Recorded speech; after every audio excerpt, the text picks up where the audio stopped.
BBC Urdu کے programme سیربین میں خوش آمدید۔ ہمارے لندن اسٹوڈیو سے میں ہوں خالد کرامت۔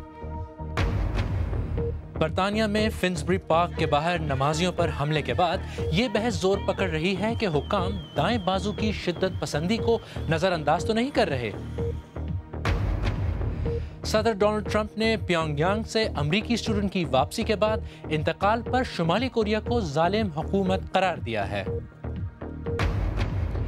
اور آپ کی ملاقات کروائیں گے چیمپئنز ٹرافی میں شاندار کارکردگی دکھانے والے پاکستانی کرکٹر شاداب خان سے۔ شمالی لندن کے علاقے فنسبری پارک میں مسلمانوں پر ایک حملے کے بعد برطانیہ میں دائیں بازو کی بڑھتی ہوئی شدت پسندی روکنے کے مطالبات زور پکڑ رہے ہیں۔ اس واقعے میں ایک وین اس وقت فٹ پاتھ پر چلنے والے لوگوں پر چڑھا دی گئی جب وہ نصف رات کے قریب مسجد سے نماز پڑھ کر باہر نکل رہے تھے۔ اس واقعے کے بعد وین کے ڈرائیور ڈیرن آسبورن کو قتل کی کوشش اور مبینہ دہشت گردی کے الزام میں حراست میں لیا گیا ہے۔ فرینک گارڈنر کی رپورٹ پیش کر رہے ہیں کاشف قمر۔ مسلمانوں کو ہدف بنا کر حملہ کرنے کے اس واقعے کو برطانیہ میں مسلمانوں کے خلاف سب سے پرتشدد واقعہ قرار دیا جا رہا ہے۔ حکومت نے اسے دہشت گردی کا واقعہ بتایا ہے۔ یہ ایسا حملہ تھا جس میں ایک بار پھر عام اور معصوم لوگوں کو نشانہ بنایا گیا۔ ٹریزا مے نے اسے دہشت گردی کا سنگین واقعہ بتاتے ہوئے دہشت گردی کی روک تھام کے لیے کمیشن بنانے کا اعلان بھی کیا۔ پولیس اور ایمرجنسی سروسز تو بروقت پہنچ گئیں، لیکن ایسی بھی اطلاعات ہیں کہ شاید دائیں بازو کی شدت پسندی کے خطرات کو سنجیدگی سے نہیں لیا گیا۔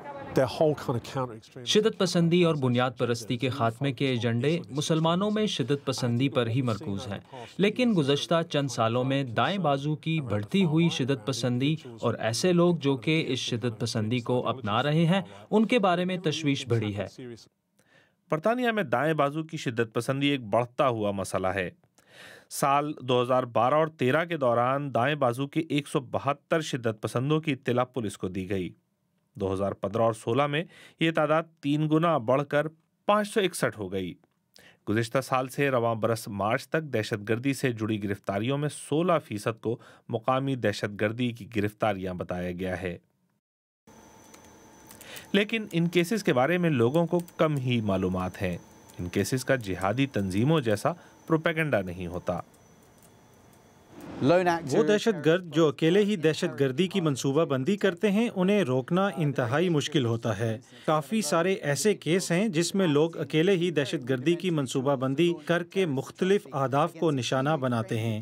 اگر انہوں نے اپنے منصوبے کے بارے میں کسی کو نہیں بتایا تو پولیس کے لیے انہیں پکڑنا نہایت مشکل بن جاتا ہے۔ دائیں بازو کے شدت پسندوں کی نگرانی پر اب شاید دوبارہ غور کیا جائے گا۔ دائیں بازو کی شدت پسندوں کی خبر رکھنا پولیس اور انسداد دہشت گردی کے اداروں کی ذمہ داری ہے، لیکن انہیں جس چیلنج کا سامنا ہے وہ MI5 کو تنہا جہادیوں کی خبر رکھنے میں بھی درپیش رہا ہے۔ اکیلے کارروائی کی جاتی ہے، یہ کسی نیٹ ورک کا حصہ نہیں ہوتے۔ پرتشدد خیالات کو پرتشدد کارروائیوں میں بدلنے کے بارے میں معلومات حاصل کرنا بہت مشکل ہے۔ اور دائیں بازو کی یہ بڑھتی ہوئی شدت پسندی صرف برطانیہ تک ہی محدود نہیں ہے، بلکہ فرانس، جرمنی، ہالینڈ وغیرہ میں اس سوچ کی علمبردار تنظیمیں گزشتہ کچھ برسوں میں تیزی سے ابھری ہیں۔ اسی تناظر میں مزید تجزیے کے لیے اس وقت پیرس سے صحافی اور تجزیہ کار وائجو نراونے نے بذریعہ اسکائپ ہمارے ساتھ موجود ہیں۔ وائجو جی، پہلے تو یہ بتائیے کہ یورپ میں فار رائٹ ایکسٹریمزم یا انتہائی دائیں بازو کی جو یہ سوچ ہے، کیا یہ پرتشدد ہو سکتی ہے، اور اگر اس بات کا خطرہ ہے تو یہ کس حد تک پھیل سکتی ہے؟ یہ کافی دور تک پھیل سکتی ہے۔ یہ جو ایکسٹریم رائٹ کا جنم ہوا ہے وہ آج نہیں ہوا ہے، اور ہمیں بس اتنا یاد کرنا ہوگا کہ ناروے میں جب آندریاس بریوک نے ینگ سوشلسٹ کے اوپر گولیاں چلائی تھی، انہوں نے اس لیے گولیاں چلائی تھی کہ ان کا کہنا تھا یہ جو ہے وہ اسلام کی طرف بہت زیادہ ٹالرنس دکھاتے ہیں، وہ بالکل اینٹی اسلامک تھے۔ اور آج تک ان کا کہنا ہے کہ ہمیں یہاں پر ہمارا کلچر جو ہے وہ پیور رکھنا چاہیے، پاک رکھنا چاہیے، ہمیں مسلمانوں کو یہاں پر ویلکم نہیں کرنا چاہیے۔ تو ایکسٹریم رائٹ تو بہت دنوں سے ہے،